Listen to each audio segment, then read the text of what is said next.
മരണത്തോടുകൂടി ജീവിതം തുടങ്ങുകയാ, അല്ലാതെ ജീവിതം അവസാനിക്കുകയല്ല. അതുകൊണ്ടാണ് മുത്തുനബി പറഞ്ഞത്, അൽ ഖബറു അവ്വലു മൻസിലിൻ മിൻ മനാസിലിൽ ആഖിറ.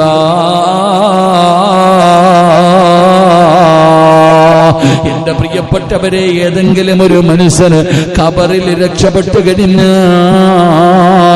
ബാക്കിയുള്ള സ്ഥലങ്ങൾ മുഴുവനും അവൻ രക്ഷപ്പെടുകയാണ്. ഒരാള് ഖബറിൽ പരാജയപ്പെട്ടു കഴിഞ്ഞാൽ അല്ലാഹുവേ, ബാക്കിയുള്ള സ്ഥലങ്ങൾ മുഴുവനും പരാജയപ്പെട്ടു പോവുകയാണ്. പിന്നെ മരണമില്ലല്ലോ, ഒരവസാനവുമില്ലല്ലോ. അതുകൊണ്ട് ഒരു വിശ്വാസിക്ക് വേണ്ട ഒന്നാമത്തെ കാര്യം എന്തെന്നറിയുമോ? പടച്ചവനെ,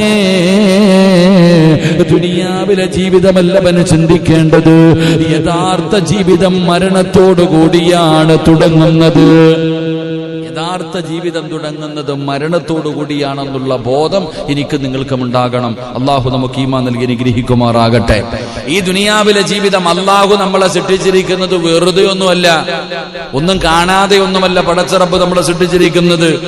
എന്റെ പ്രിയപ്പെട്ടവർ, അല്ലാഹു സുബ്ഹാനഹു വ തആല നമുക്ക് ഈ പ്രപഞ്ചം, ഈ കാണുന്ന ഭൂമി, ഈ ലോകം മുഴുവനും അല്ലാഹു നമുക്ക് വേണ്ടി സൃഷ്ടിച്ചിട്ട് സർവ്വതും അല്ലാഹു നമ്മൾക്ക് കീഴ്പ്പെടുത്തി തന്നിരിക്കുക. സർവ്വതിനെയും മനുഷ്യന് വേണ്ടി എല്ലാ അനുഗ്രഹങ്ങളും അല്ലാഹു നമുക്ക് നൽകിയിട്ട് അല്ലാഹു നമ്മളെ കൈവെള്ളയിൽ കൊണ്ടു നടക്കുന്നത് നമുക്ക് തോന്നുന്നത് പോലെ ജീവിക്കാനൊന്നുമല്ല.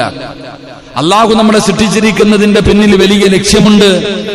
ഈ ജീവിതം മനുഷ്യനെ നാം മനസ്സിലാക്കേണ്ടത്, ഈ ജീവിതത്തിൽ പ്രയാസവും പലതും ഉണ്ടാകും. അല്ലാഹു നമ്മൾ ജീവിതത്തിൽ പ്രയാസങ്ങൾ കടന്നു വരുമ്പോൾ, ദുഃഖങ്ങളും ദുരിതങ്ങളും രോഗങ്ങളും എന്തെങ്കിലും ജീവിതത്തിൽ കടന്നു വരുമ്പോൾ അവസാനിപ്പിച്ചുകൊണ്ട് രക്ഷപ്പെടാമെന്നാ കരുതുന്നേ.